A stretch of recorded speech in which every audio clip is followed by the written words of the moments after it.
Question number 19 कह रहा है सिद्ध करो कि एक दिए वृत्त के अंतर्गत, दिए वृत्त मतलब वृत्त दिया हुआ है। वृत्त देने का मतलब क्या? अगर वृत्त में त्रिज्या दे दिया तो जान लीजिए वृत्त का सब कुछ दे दिया। इसका मतलब है कि जो वृत्त की त्रिज्या है वो कांस्टेंट है, वो दिया गया है। ठीक है, तो अगर आपने कह दिया कि त्रिज्या r है तो वो r कांस्टेंट की तरह बिहेव करेगा, जैसे 15, 16, 2, 4 संख्या होता है वैसे ही। कह रहा है सभी आयतों में वर्ग का क्षेत्रफल उच्चतम होता है। जरा ध्यान देना, इसे मान लीजिए कि एक वृत्त है बेटा। अब इस वृत्त में ढेर सारे चतुर्भुज बन सकते हैं, कुछ आयत होंगे, कुछ और होंगे, लेकिन एक ऐसा भी होगा जो बिल्कुल वर्ग की तरह दिखाई देगा और उसी का ही क्षेत्रफल सबसे ज़्यादा होगा। ये आपको प्रूव करना है कि आयतों में वर्ग का क्षेत्रफल उच्चतम होता है। अब आप पढ़े हो कि सभी वर्ग आयत होते हैं, लेकिन सभी आयत वर्ग, तो हमको इसको आयत मानना है और आयत मानने के बाद में इसको प्रूव कर देना है कि ये वर्ग है। कोई भी आयत वर्ग तब होता है जब यल बराबर बी हो जाए। हम अगर इसका यल निकालें और यल अगर मान लीजिए 5 आ गया और फिर निकालते निकालते बी भी 5 आ गया तो हम कह देंगे भैया ये ए नहीं, ये आयत नहीं है, ये क्या है? वर्ग है। तो प्रूव करने का अप्रोच क्या होगा, ध्यान से समझना। मान लीजिए ए है, ये बी है, ये सी है और ये डी है और ये मान लीजिए इसका केंद्र, वृत्त का केंद्र है। कैसे हम प्रूव कर सकते हैं, जरा ध्यान देना। पहली चीज तो कह रहा है कि आयतों में वर्ग का क्षेत्रफल उच्चतम होता है दिए गए वृत्त में। तो हम मान लेते हैं कि माना वृत्त की त्रिज्या स्मॉल r है। अब इसमें एक आयत भी बना है जिसके अंतर्गत बने आयत की लंबाई x तथा चौड़ाई y है। अपनी तरफ से मान लेते हैं कि भैया ये x है और ये y है। अच्छा, अगर हम इसको ऐसे मिला दें तो AC क्या होगा? 2r, क्योंकि यहां से यहां तक त्रिज्या r और यहां से यहां तक की त्रिज्या r, तो टोटल लंबाई कितनी? 2r, टोटल लंबाई 2r। अब देखो आगे फिर कह रहा है आयतों में वर्ग का क्षेत्रफल उच्चतम होगा। तो हमने बताया जहां उच्चतम न्यूनतम ये सब लगा हो उसी का फंक्शन बनता है। तो उच्चतम किसके साथ लगा है? क्षेत्रफल के साथ। किसके क्षेत्रफल के साथ? वर्ग, लेकिन वर्ग में भी आयत। तो आप मान लेंगे कि माना क्षेत्रफल कैपिटल ए है और चूंकि आयत है पहले, बाद में वर्ग प्रूव करना है, तो मान लेते हैं कि माना आयत का क्षेत्रफल क्या है बेटा? ए है। तो बताओ ए बराबर क्या होगा? लंबाई गुणे चौड़ाई, आयत का क्षेत्रफल होता है। फंक्शन तैयार है, लेकिन फंक्शन में प्रॉब्लम क्या है? 2 वेरिएबल है इसमें, x है और क्या है? y है। x भी और y भी है, तो हमको किसी तरह से एक वेरिएबल करना है। तो यह चित्र को अगर आप देखें, समकोण त्रिभुज ABC में, आप देखो ये 90 डिग्री होता है आयत में, तो ABC में कर्ण का वर्ग बराबर होता है लंब का वर्ग धन आधार। इसका मतलब x square plus y square बराबर 2r का स्क्वायर। इस हिसाब से y स्क्वायर क्या होगा? 4r square minus x square. इस तरह से अगर आपसे कहा जाए कि y क्या होगा, y क्या होगा? Under root 4r square minus y मिल गया। अब y देखो सिंगल वेरिएबल, अतः क्षेत्रफल a बराबर हो जाएगा x under root 4r square x square. अब आपके दिमाग में आएगा ना सर जी हमें तो 2 वेरिएबल हो गए, एक x और एक r। तो r यहाँ वेरिएबल नहीं है, r क्या है? कांस्टेंट है, अचर है, क्योंकि वो दिया हुआ है। जैसे संख्या 2, 4, 5, 18 होता है, वैसे ही r भी एक संख्या है। तो ये संख्या हो गया, वेरिएबल एक ही है, x एक ही वेरिएबल है। अब आपका फंक्शन तैयार है। फंक्शन आपका यही है, a बराबर में x under root 4r square minus x square. अब हमें क्या करना है भाई? हमें ये करना है कि हम इसमें ये दिखाएंगे कि भैया ये तो क्षेत्रफल है, अच्छी बात है। हम ये दिखाएंगे कि किसी तरह से x की वैल्यू निकालेंगे। कैसे निकलेगा? फर्स्ट डेरिवेटिव, एक बार अवकलन करेंगे, अवकलन करने के बाद में 0 के बराबर रख देंगे, 0 के बराबर रखने के बाद x की वैल्यू निकालेंगे, x की उस वैल्यू पर सेकंड डेरिवेटिव ऋणात्मक आ जाएगा तो कह देंगे भैया क्षेत्रफल अधिकतम है या उच्चतम है।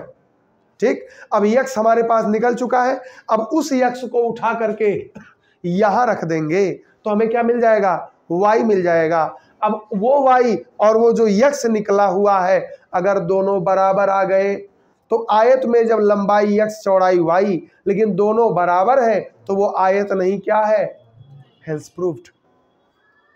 समझ गए? तो पहला काम हमारा क्या होगा, dA/dx निकालना है।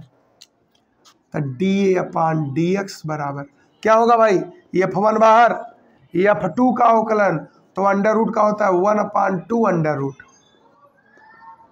इंटू में 4r² का 0x² का बेटा दाई पानी पिया दो, माइनस उसके बाद में प्लस लग गया under root 4r² minus x² और x का अवकलन बच्चा 1।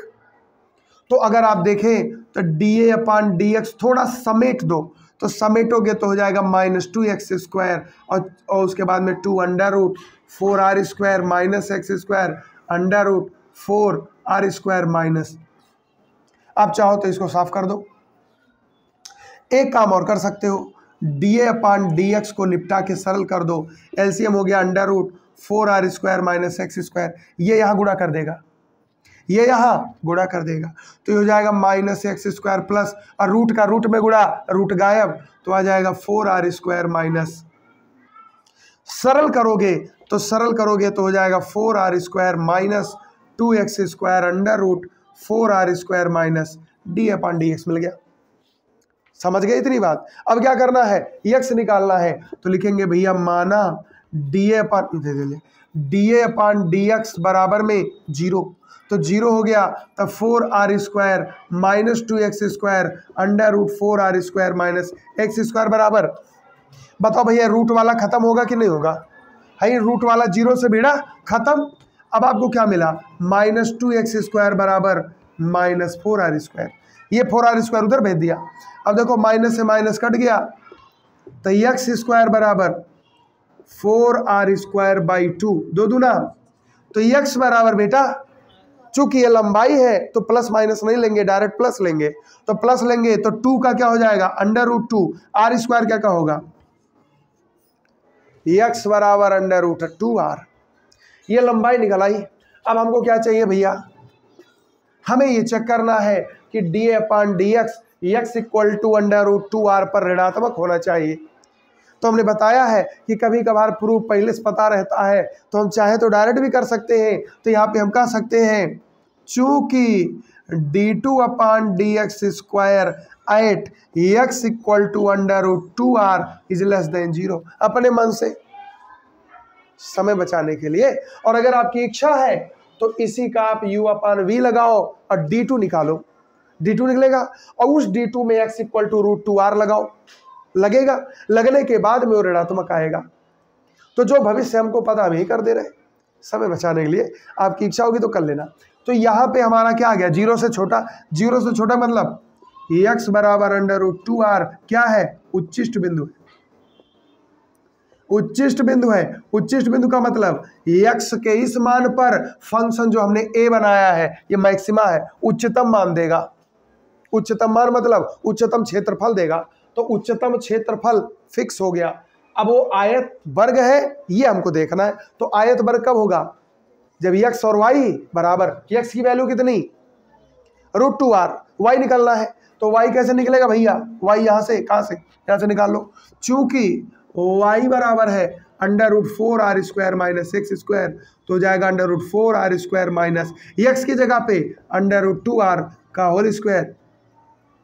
तो यहाँ पे देखो बेटा 4r² माइनस अंडर रूट 2 का 2r², 4 में से 2 ही गए, 2r², 2r²। तो यहाँ पे ये 2r² हो गया भाई, y का मान हो गया अंडर रूट 2r²। सॉल्व कर देंगे तो कितना आ जाएगा, अंडर रूट 2r आएगा कि नहीं आएगा। और अंडर रूट 2r आने का मतलब, मैं इसको कहाँ लिख दूँ भाई, यहाँ लिख देता हूँ। ये यहाँ से सवारी चली यहाँ आई, तो यहाँ पे देखो y की वैल्यू आ गई बेटा 4r² में से 2r² घटाएंगे तो 2r², तो y की वैल्यू 2 का क्या हो जाएगा √2, r² का क्या हो जाएगा r, y बराबर √2r और x बराबर भी, दोनों आपस में बराबर आ गए। तो यहाँ पे आप कह सकते हैं कि चूंकि लंबाई बराबर चौड़ाई तो इसलिए यह एक क्या होगा बच्चा, वर्ग होगा, हेंस। समझ गए? बोलो। अगर आपके पास समय होगा तो रफली ये वाला काम करके चेक कर लेना, ठीक है? नहीं तो समय बचाने के लिए काम आप कर सकते, फटाक से लिखो, आगे बढ़ जाओ। ठीक, चलिए आगे बढ़ते हैं और देखते हैं अब सवाल नंबर 20। ये समझ में आ गया? बोलो। फंक्शन तैयार करने में ही काम था, फंक्शन तैयार हो गया, फट से लग गया। चलिए आते हैं 20 नंबर पे। अब क्वेश्चन नंबर 20 कह रहा है कि सिद्ध कीजिए प्रदत्त पृष्ठ, प्रदत्त पृष्ठ मतलब जो पृष्ठ होता है, पृष्ठीय क्षेत्रफल होता है, वो दिया है। दिया होने का मतलब कि वो फिक्स है, वो बदलेगा नहीं। तो अगर मान लीजिए आपने प्रदत्त पृष्ठ यस मान लिया तो यस आपका कांस्टेंट की तरह काम करेगा, जैसे 10, 15, 100, 50 होता है वैसे ही। आगे कह रहा है एवं महत्तम आयतन, तो जिसके बगल में महत्तम, न्यूनतम, उच्चतम, अधिकतम लगा हो वही फंक्शन बनता है। तो फंक्शन किसका बनेगा? आयतन का। किसका आयतन? बेलन। समझ गए? तो जो फंक्शन बनना है वो बेलन के आयतन का बनना है, ठीक है? आयतन पृष्ठ दिया हुआ है। पृष्ठ क्यों दिया है? पृष्ठ इसलिए दिया जाता है कि डबल वेरिएबल को सिंगल वेरिएबल में कन्वर्ट करने के लिए। जैसे आप जब लगाओगे तो डबल वेरिएबल दिखेगा। जैसे बेलन का आयतन है तो बेलन का आयतन πr²h, अब r भी है h भी है, तो हटाना भी तो होगा किसी को, तो जो हटाना होगा तो उसी लिए वो कुछ ना कुछ देता है। प्रदत्त पृष्ठ, पृष्ठ दिया है ताकि भैया r और h को सेट कर पाओ। फिर कह रहा है आधार के व्यास, मतलब ऊंचाई आधार के व्यास के बराबर होगी। तो कैसे लगेगा पहले देखो, हम पहले बेलन का आधार की त्रिज्या ऊंचाई मान लेंगे। प्रदत्त पृष्ठ है तो पृष्ठ को यस और आयतन को वी मान लेंगे, ठीक है? यस बराबर बेलन का संपूर्ण पृष्ठ लगाना है तो संपूर्ण पृष्ठ होगा 2πr², है ना, प्लस में 2πrh लग गया। उतना लगने के बाद में आयतन v बराबर πr²h हो जाएगा। अब फंक्शन हमारा v बराबर πr²h है, जिसमें r भी है और h भी है, तो हम यस वाला जो फार्मूला है उससे h को कन्वर्ट कर देंगे r के रूप में और उसी को v वाले फार्मूले में सेट कर देंगे। फंक्शन तैयार हो गया। अब उस v का हम लोग एक बार अवकलन करेंगे। अवकलन करने के बाद में 0 के बराबर ले लेंगे। 0 के बराबर जब ले लेंगे तो r की वैल्यू निकलेगी। अब उस r की वैल्यू पे सेकंड डेरिवेटिव निकालेंगे और सेकंड डेरिवेटिव अगर निगेटिव आ गया तो ये हो जाएगा कि भैया उस बेलन का आयतन क्या है? महत्तम है। r निकल गया। अब उस r की मदद से हम h निकालेंगे। क्या निकालेंगे? h। और अगर h निकालते निकालते आधार का व्यास क्या होगा? 2r। आधार की त्रिज्या r तो व्यास 2r, तो अगर कहीं से h बराबर 2r हो गया तो हेंस प्रूव्ड हो गया, ऊंचाई आधार के व्यास के बराबर है। ठीक है, तो चलिए शुरू करते हैं। सबसे पहले लिखेंगे कि माना बेलन के आधार की त्रिज्या स्मॉल r, ऊंचाई स्मॉल h, पृष्ठीय क्षेत्रफल s तथा आयतन v है। ये सब मानना पड़ेगा। तो व्यास क्या होगा भाई? 2r। इसका मतलब हमें प्रूफ क्या करना है? हमें प्रूफ करना है कि हाइट h जो है वो व्यास 2r के क्या होगा? बराबर होगा। कब? जब आयतन अधिकतम हो। तो पहले आयतन अधिकतम तो करना है। तो आप देखो चूंकि s बराबर होता है 2πr² प्लस 2πrh, बेलन के लिए, बेलन यही तो है बेटा। तब बेलन में संपूर्ण पृष्ठ कैसे निकलेगा? नीचे वाला πr², ऊपर वाला πr², तो ऊपर और नीचे ढकने के लिए 2πr² और ये जो वक्र पृष्ठ है 2πrh, तो दोनों जोड़ दोगे तो क्या मिल जाएगा? संपूर्ण पृष्ठ मिल जाएगा। ठीक है, अब आगे देखो फलन किस पे बनाना है? आयतन पे। तब बेलन का आयतन, बेलन का आयतन v बराबर क्या होगा?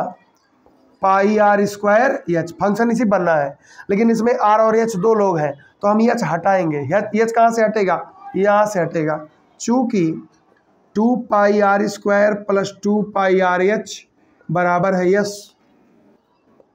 तो 2 पाई आर एच बराबर हो जाएगा S minus 2 pi r square. तो बेटा एच बराबर क्या हो जाएगा, S minus 2 pi r square, और बटे में बेटा है 2 पाई आर, 2 पाई, ये हमारा क्या निकल गया एच, ये एच निकल गया। अब इसी एच को उठा के यहाँ रख देंगे तो सिंगल वेरिएबल हो जाएगा, इसलिए v बराबर pi r square into h, h की जगह पे आएगा S minus 2 pi r square, और बटे में बेटा 2 पाई आर है। देखो पाई से पाई, आर से स्क्वायर, समझ गए। तो v बराबर कितना, 1/2 कांस्टेंट है, इस r को अंदर ले जाओ तो S r minus 2 pi r cube. अब आप इस फंक्शन को देखो जरा, इसमें एक ही वेरिएबल है, कौन, r, यस क्या है, प्रदत्त है, तो वो तो कांस्टेंट है, तो हमारा फंक्शन तैयार है भाई। अब फंक्शन तैयार, यही हमारा जो है सबसे बड़ा कठिन काम रहता है। और जब फंक्शन मिल गया तो अब हम लोग करेंगे अवकलन, किसके सापेक्ष, आर के सापेक्ष। तो ये हो जाएगा बेटा dv upon d are, 1/2 constant है, यस आर का क्या होगा, आर का 1, यस बच गया। यहाँ पे कितना, 3 दूना 6 पाई आर स्क्वायर। बोलो भाई ये क्या हो गया हमारा, dv अपान डी आर। हम क्या निकालें अब, आर, इसको 0 मान करके आर निकालें, तो माना half S dv upon d r 0, इसका मतलब 1/2 S minus 6 pi r square बराबर 0, 1/2 खत्म, S minus 6 pi r square बराबर 0। बोलो भाई अब हमें क्या निकालना है, आर निकालना है किसी तरह से, तो देखो उधर भेज दो, तो हो जाएगा 6 पाई आर स्क्वायर बराबर यस।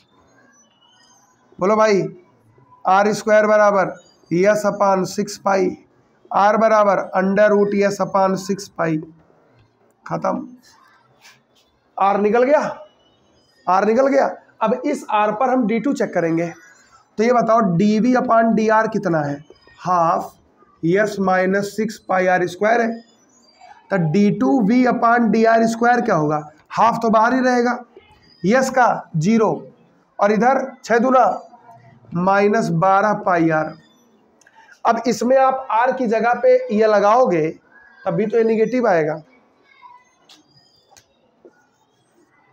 तो यहाँ पे चूंकि d2v upon d r square at r equal to under root S upon 6 pi is less than, भाई ये तो माइनस है ना, तो ये माइनस है तो r आप कुछ भी रखोगे पॉजिटिव में तो ओवरऑल वैल्यू क्या आएगी, निगेटिव आएगी, और निगेटिव आने का मतलब लेस देन, और लेस देन 0 का मतलब r की इस वैल्यू पर, r की इस वैल्यू पर क्या होगा, r की इस वैल्यू पर v जो है वो अधिकतम होगा। अतः r बराबर अंडर रूट एस अपान 6 पाई पर आयतन, आयतन क्या होगा, उच्चतम अधिकतम होगा। एक काम तो आपने कर दिया भाई कि महत्तम आयतन होगा, तो आयतन तो महत्तम हो गया, लेकिन कह रहा है जब आयतन महत्तम होगा तो जो ऊंचाई होगी वो आधार के व्यास के बराबर होगा, ठीक है, तो आधार के व्यास के बराबर होगा। हम देखो यहाँ देखो जरा, चूंकि यस बराबर 6 पाई आर स्क्वायर, यहाँ दिख रहा है कुछ है, यहाँ दिख रहा है यस बराबर 6 पाई आर स्क्वायर, और यहाँ पे यस बराबर क्या है, तो हमें पता है कि चूंकि यस बराबर 2 pi r square plus 2 pi r h, r h ध्यान देना बेटा, तो यस की जगह पे रखेंगे 6 पाई आर स्क्वायर, ये हो जाएगा 2 pi r square 2 pi r h. देखो इसको इधर भेज दो, तो 2 pi r h, 2 pi r h बराबर क्या होगा, 6 pi r square minus 2 pi r square. भाई ये 2 पाई आर एच बराबर किसके होगा 6 पाई आर स्क्वायर में से इसको हटा दो। तो अब देखो ये 2 पाई आर एच बराबर कितना 6 में से 2 गए 4 पाई आर स्क्वायर। तो ये बताओ एच बराबर 4 पाई आर स्क्वायर बटे 2 पाई आर होगा। अब देखो पाई से पाई आर से स्क्वायर और 2 दूना एच बराबर कितना आया ये तो प्रूफ करेगा रहा H equal to hence proofed hence proofed. ठीक है सवाल समझ में आया एक बार दोहराओगे एकदम फिट याद हो जाएगा। आगे बढ़ते हैं और देखते हैं सवाल नंबर 21। क्वेश्चन दे रहा है 100 सेंटीमीटर क्यूब आयतन वाले डिब्बे सभी बंद बेलनाकार डिब्बों में से न्यूनतम आयतन न्यूनतम पृष्ठ क्षेत्रफल वाले डिब्बे की विमाएं ज्ञात कीजिए। तो आपको पहला काम क्या करना होगा भाई माना बेलन के आधार की त्रिज्या बेलन के आधार की त्रिज्या बेटा कितना आर ऊंचाई कितना एच आयतन कितना वी लेकिन वी दिया है तो टेंशन नहीं है और पृष्ठ कितना यस तब v बराबर 100 सेंटीमीटर क्यूब। बहुत बढ़िया ये कुछ अभी काम का है लेकिन अभी कब काम आएगा देखा जाएगा। और यस बराबर 2 pi r square 2 pi r h यही तो है फंक्शन हमारा यही सेट करके देगा। लेकिन ये सेट तब होगा जब सिंगल वेरिएबल हो। यहाँ पे देखो एच है इसी एच को हमें हटाना है। ये एच कौन हटाएगा ये हटाए क्यों v बराबर दिया है 100 सेंटीमीटर क्यूब। v का मान क्या होता है पाई आर स्क्वायर एच बराबर 100 बटे पाई आर स्क्वायर। ये उठा के यहाँ रख दो सिंगल वेरिएबल हो गया।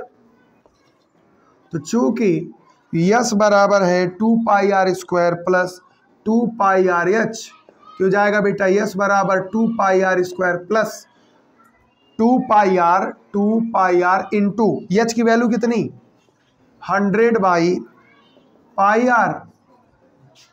अब यहाँ पे आप देखो तो पाई से पाई गायब आर से स्क्वायर गायब कर दो बोलो भाई। तो एस की वैल्यू हो गया 2 पाई आर स्क्वायर और ये हो गए 200 बटा आर।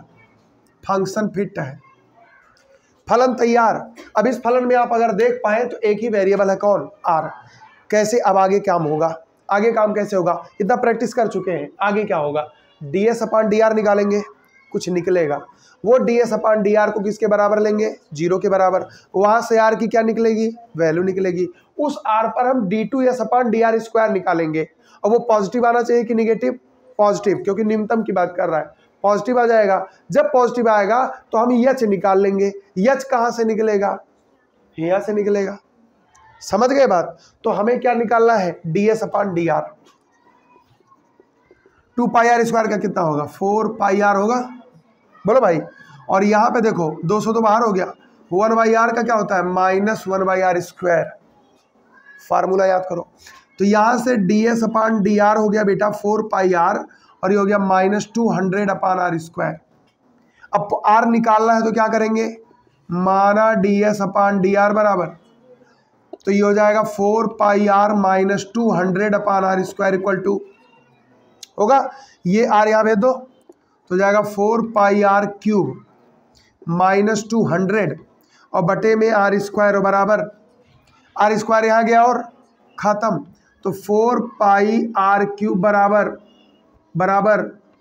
200 आर क्यूब बराबर 200 बटे 4 पाई।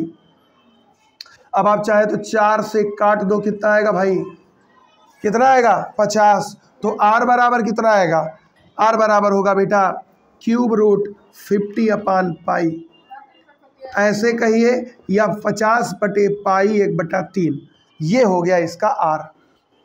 कोई दिक्कत तो आर निकल गया। अब इस आर पे हमको ये चेक करना है कि बाबा तो आर हमारा निकल गया। अब आर के बाद हमको क्या चाहिए इसी आर पे हम चेक करेंगे भैया निगेटिव होगा पॉजिटिव होगा। तो देखो बहुत बढ़िया से चूंकि D S upon d are हम निकाले हैं तो D S upon d are यही तो है 4 pi r -200 upon r square. तो d2s/dr² निकाल लो। 4πr का क्या होगा बेटा, क्या होगा 4π होगा। और देखो -200 तो बाहर होगा, और 1/r² का क्या होगा, खूब पढ़े हो चेन रूल, -2/r³ होगा। अब यहां से अगर आप देखो तो 4π और माइनस माइनस प्लस और 2 दूना 400/r³। अब r चाहे जो तू रख दो पॉजिटिव आई, ये r आप यहां रखेंगे तो क्या आएगा, पॉजिटिव ही तो आएगा भाई, ये भी पॉजिटिव ये भी पॉजिटिव, रखोगे तब भी पॉजिटिव। तो यहां से अगर आप देखें चूंकि d2s/dr² at r = 50/π power 1/3 is greater than 0, positive होगा। तो पॉजिटिव होने का मतलब क्या है, अतः r बराबर 50/π 1/3 क्या है, बोलो बच्चा, निम्निष्ठ है, तो न्यूनतम मान वो देगा। r निकल गया। अब हमको क्या चाहिए, यच। एक आंसर तो उत्तरों में दिया हुई, अभी उत्तर जैसे देखोगे वहां लिखा होगा r बराबर इतना, हमें क्या चाहिए, यच। यच कहाँ देगा, यहाँ निकाल के फिट हो। तो यहाँ आप जानते हो कि चूंकि यच बराबर है 100/πr², ध्यान देना बेटा, 100/π r² का मतलब क्या है, 50/π 1/3 का होल स्क्वायर। तो होल स्क्वायर मतलब क्या, एक के जगह 2 का गुणा हो जाए, 2/3। अब जरा ध्यान देना बेटा, इस 100 को हम क्या लिख सकते हैं, 2 × 50 लिख सकते हैं, और का नीचे पाई, ये पाई उठाई के ऊपर कह दी ए हो जाए, और नीचे अगर आप देखो तो ये 50/π और 2/3 लिखा है। इसमें कोई दिक्कत किसी को, इस पाई को उठा के ऊपर ले गए तो 50/π हो गया, और ये 100 था तो 2 भाग कर दिया, 2 50 50 100 हो जाता है। अब यहाँ पे देखो तो इसके पावर में कितना, और इसके पावर में कितना, 2/3, हम इसको उठा के ऊपर कर दें, आंसर ले ले। कैसे होगा, आप जानते हैं कि इसके बटा ये है, इसका मतलब कि जब घात ऊपर जाएगा तो घट जाएगा, तो घट जाएगा तो घटाने के लिए हमें यहाँ पे आसान दिख रहा है, तो h बराबर हो जाएगा बेटा 2, और यहाँ पे आ जाएगा बेटा 50/π के पावर में 1 माइनस 2/, भाई ये 2/3 है और ये क्या है 1, तो 1 माइनस 2/3। अब यहाँ पे देखो तो 3 एकम 3 में से 2 गया, 1 3 में से 2 गया, 1/3, तो ये आ जाएगा, ये आ जाएगा 2 50/π के पावर में 1/, बेटा ये क्या है यच। तो यच आपका एक आंसर यहाँ, और आर आपका आंसर यहाँ। तो यहाँ पे 2 आंसर आ रहे कि विमाएँ आर होगा 50/π पावर 1/3, और यच होगा 2 × 50/π 1/3। समझ गए, बोलो एक बार और दोहराओगे एकदम याद हो जाएगा, कोई दिक्कत नहीं, बहुत आसान है, एकदम आसानी से आप समझ भी गए होंगे। ठीक, तो 21 तक आप इसको तैयार कर लीजिएगा। क्वेश्चन सब थोड़े से अलग है तो थोड़ा मेहनत करना पड़ेगा, 2-4 सवाल और है, एकदम दिमाग में फिट हो जाएगा, फिर चाहे जो सवाल है लगा ले जाओ। ठीक है, तो आज इतना ही।